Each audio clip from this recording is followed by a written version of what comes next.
सो आज जैसे ही मैं क्लास के अंदर एंट्री लेता हूँ मुझे पता चलता है कि भाई क्लास तो ऑलरेडी स्टार्ट हो गई है और आज जो है सर पढ़ा रहे हैं हमको। सो मैंने बताया था कि business environment subject section A वाले को सर पढ़ाते हैं और बी वाले को मैम। तो आज जो है फाइनली सर पधार चुके हैं हमको पढ़ाने के लिए। सो आज सर हम लोग को काले धन या कहूँ ब्लैक मनी के टॉपिक के ऊपर पढ़ा रहे थे। अब ब्लैक मनी का सबसे बड़ा इम्पैक्ट क्या होता है कि काले धन का जो कोई हिसाब किताब होता नहीं है, ठीक है, वो कभी भी देश के डेवलपमेंट में कभी वो यूज नहीं होता है। देश के डेवलपमेंट में वो क्या यूज नहीं हो, क्योंकि उसका कोई हिसाब किताब है नहीं सरकार के पास। इसीलिए इसको बोला जाता है अनअकाउंटेड मनी।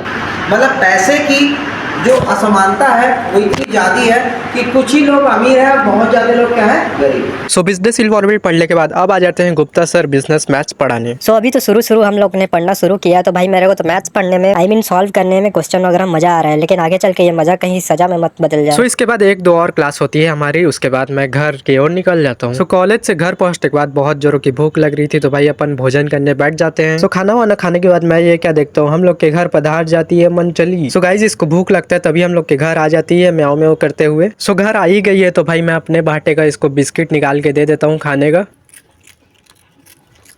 तो गाइस ये बिल्ली सुबह नाश्ता करने आ जाती है जिसमें हम लोग इसको बिस्किट देते हैं और रात को आ जाती है तो फिर इसको चावल में दूध डाल के मस्त मिक्स करके दिया जाता है। सो देख सकते हैं कुछ इस प्रकार इसका भूख को मिटाया जाता है। बट उसके बाद भी ये बिल्ली आकर फिर से गाँव में चिल्लाती है हम लोग के घर के पास, तो हम लोग के फैमिली मेम्बर द्वारा इसको डंडा दिखाकर भगा दिया जाता है भाई। सो शाम को तैयार व्यार होकर मैं और दीदी चल देते हैं हाइड आउट कैफे, और हाइड आउट कैफे हम लोग कुछ स्पेशल पल रहता है तभी सेलिब्रेट करने आते हैं। आज हम लोग आए हैं हाइड आउट कैफे पार्टी करने अन्नू दीदी की वजह से, क्योंकि अन्नू दीदी जो है नेट क्लियर कर ली है गाइस। हाँ जी हाँ, आप लोगों ने सही सुना, नेट NET यानी कि national eligibility test for assistant professor. So भाई पार्टी करना तो बनता है ना, तो यहाँ पास आके हम लोग फुल दबा के सबसे पहले तो हक्का नूडल ऑर्डर करते हैं और फिर उसको दबा के खाने में लग जाते हैं मस्त तरीके से। सो हक्का नूडल खाकर तो भाई अन्नू दीदी बोलती पेट भर गया, उसके बाद बोलती आइसक्रीम खाने चलते हैं। तो हम लोग आ जाते हैं ये वाला आइसक्रीम पार्लर में आइसक्रीम खाने। मेरा तो आइसक्रीम वगैरह खाने का मन नहीं था गाइस, तो मैं स्मूथ ले लेता हूँ और उसे मैं खुश रहता हूँ। सो व्लॉग अच्छा लगा होगा तो लाइक कर दीजिए और चैनल पे न्यू आया है तो सब्सक्राइब कर दीजिए।